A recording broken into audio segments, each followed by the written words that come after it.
Hello and welcome to another episode of Youth in Service. As you know, I'm always your host. My name is Idris Dauda, and it's with so much joy and happiness that we welcome our co-hosts back to this show. Yes. So hello, good afternoon. My name is Rhoda Anifade and I'll be your co-host for today. Last week I was a bit indisposed, but now I'm back and ready to serve you better. So today we have a beautiful guest in our midst. So she's the president of the medical CDS group, and I would like her to introduce herself. So please introduce yourself. Okay, I'm so happy to be amongst you guys today. I'm very, very grateful for this opportunity. My name is Dr. Gaspar Deborah. Okay, if you are just joining us, this is Youth in Service brought to you from Nta Abeokuta. So we'll go on a short break. By the time we come back, we'll start asking our guests our questions.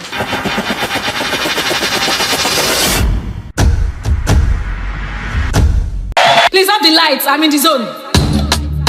Papa! Oshe, I'm banke. Attention! Left, right, left, right, left, right. 2004, I come out for school. First class student, at Sabibu. NYSC, carry me come out. Now so I cool in my come out. Serving my country is now by force. Every day I day waka Lagos. I be like Pastor, what's all the fuss? Excuse me, sir, let me enter the bus. Hey!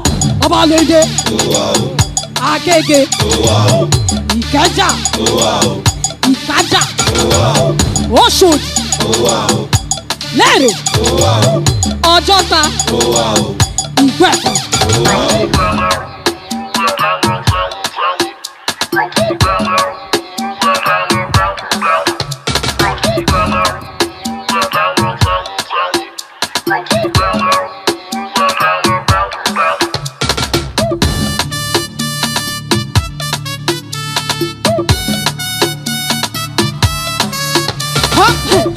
Obey, declare encore.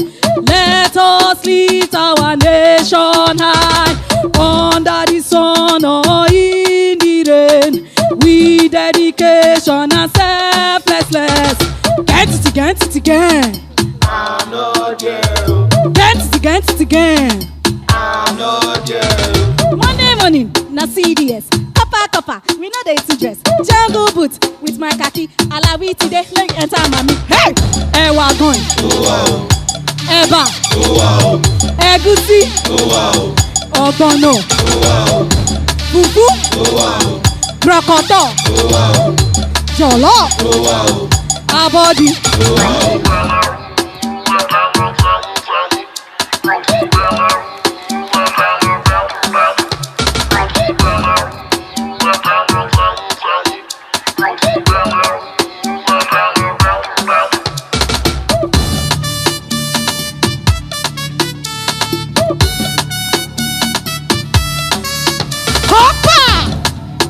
Attention! Left, right, left, Sado! Oh wow. Go back! Babao. Ratimi! Aelo. Ego! Yao. Simidwe! Yeah. Clinic! Songwriter. Danny! Producer. Osho Mabanke! Hey! Aspire to inspire before you desire to expire. Think about it. G. Masu. Body. Stardom.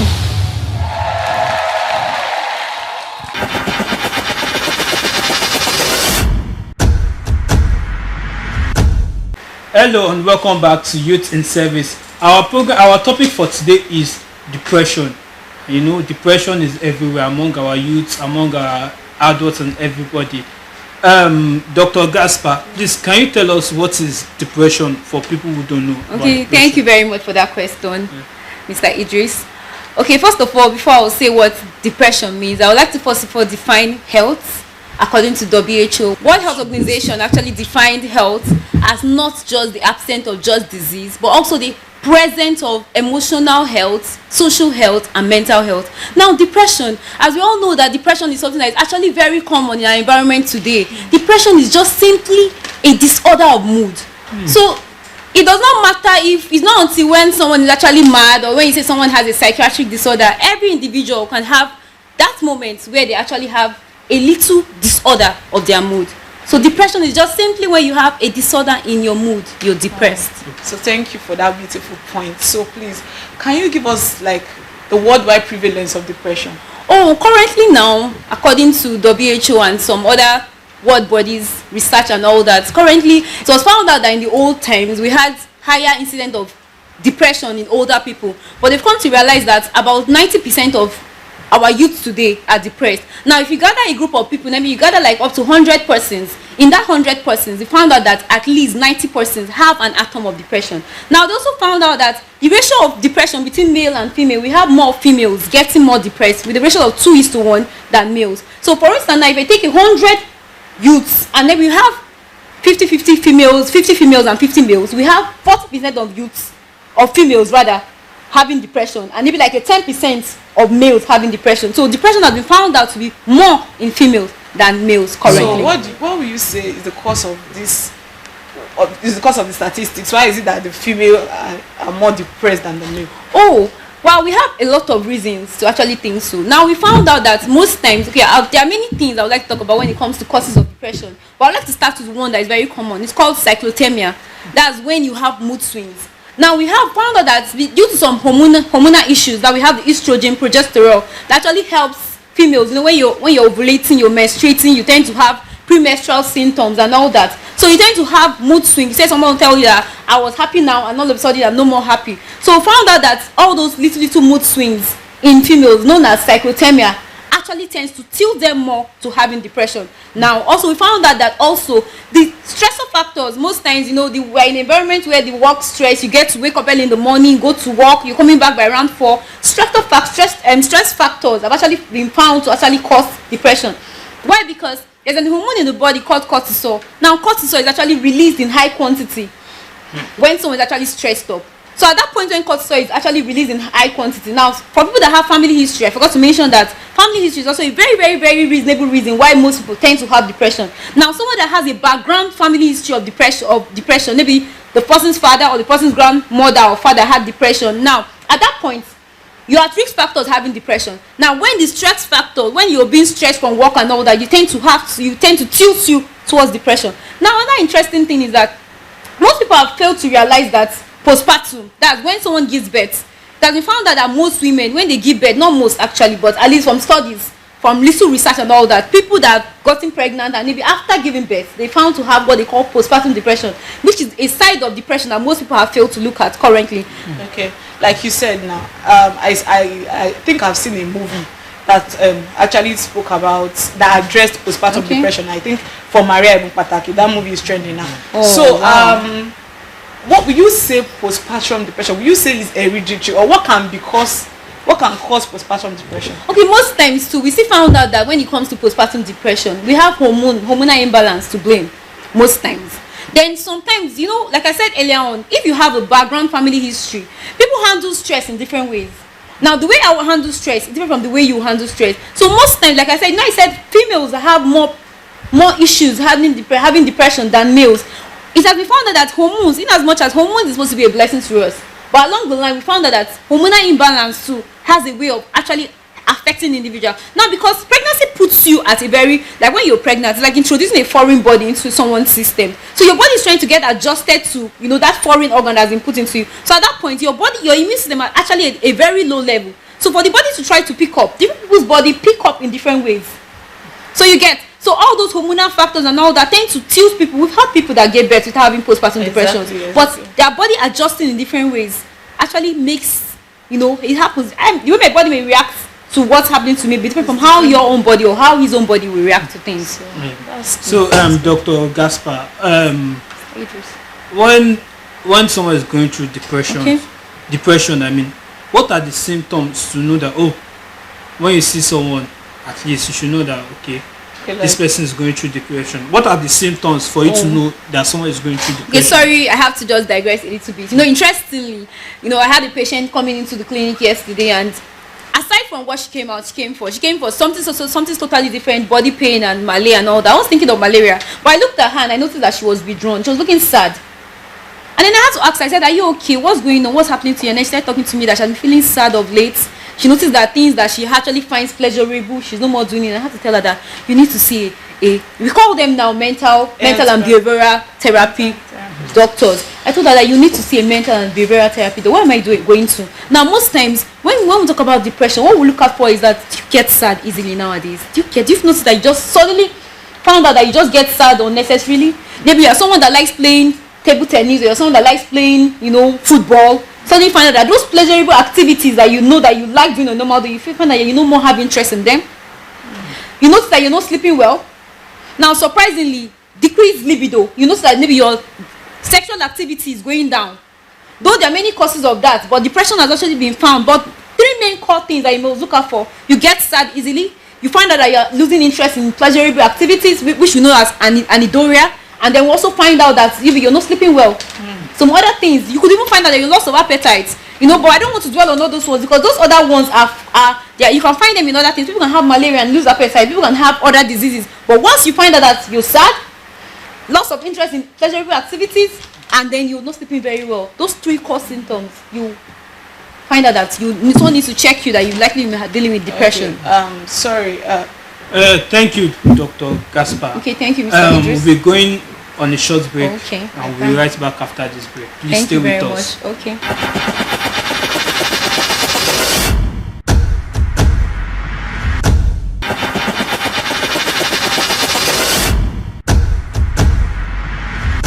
Welcome back, and if you're just joining us, this is Youth in Service, brought to you from Nta Abeokuta. So you have missed, but you have not missed too much. So with us today, we have our guest Deborah, and she has been giving us some insights on depression. So Dr. Gaspar, because it's not easy to get that doctorate degree. So can you tell me, I noticed that over time, suicide is like an option for depressed people. Why is it that? Why is it like that? Okay, because most times I've actually found out, like from the little research that has been done, from things that I've read and all that, I found out that most times, one of the symptoms you find out for someone that is depressed is that there is this withdrawal.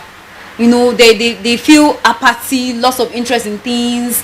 So at a particular point, why suicide has become an option for them, because suicide is just simply when one tries to injure himself that leads to death. That's actually what suicide is. Any form of injury that you do to yourself that leads to death is suicide. So now why I found that, like from the things I've read so far, is that when you're depressed, there's this symptom, that there's this thing that goes on in your mind, like you lose your self-worth. You feel there's no point living again.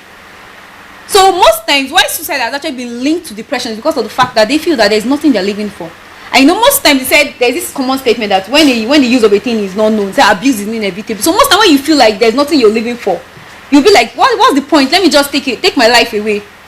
Because you find out that you're just occupying space and you're not doing anything, you're not being useful, you feel like nobody notices you, you're not significant in the environment. So with that, they tend to tilt towards suicide. Sorry. And my observation again, will you say society as a part or a role that they play towards depression? Yes, a lot.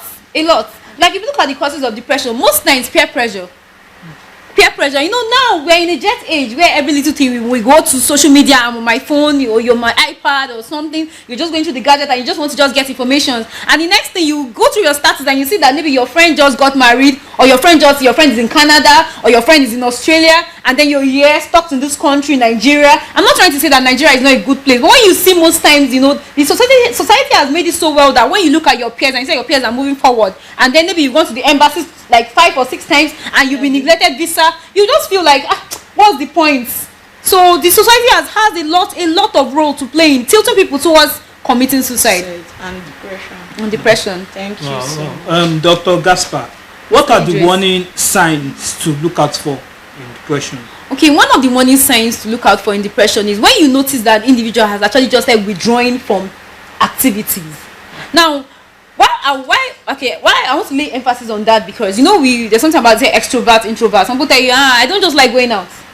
But when you notice that it's not excessive, you don't go to work, you just want to just stay in the house, and you notice that somebody is having weeping spells, you just cry on it, any small thing you're crying. Or you notice that someone has lost appetite totally. You find out that someone has been in the house, you're not fasting, and you're not eating for the past 3 days. What's wrong with you? Nothing. What is not possible? Except if maybe you're on a program, maybe you're fasting or something. Even if you're having malaria, you'll make some attempt to eat. But when you notice that the person is withdrawn, you just lost appetite, crying unnecessarily, coupled with maybe you're not sleeping well, or any little thing just makes you just cry, you don't want to do anything, you just want to just be on your own. You need to be weary that person is actually having, if care is not taken, that person may commit suicide. Thank you so much for that point. Okay. But for a depressed person, Okay.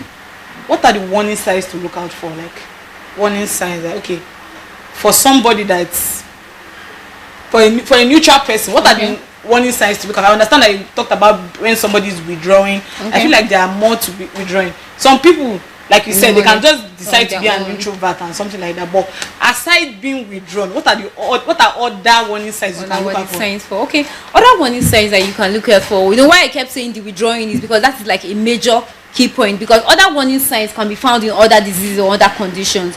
You find out that there's loss of appetite, you're not sleeping well, decreased libido, that there's sexual activity, you're noticing that your sexual activity is actually going down. Okay, like you said decreased libido. Okay. Imagine this depressed person is not sexually active. How will you know that the person's libido is decreased? Okay, you know, the good thing about the way they program in the books and all that is that they made mention of major symptoms and minor symptoms.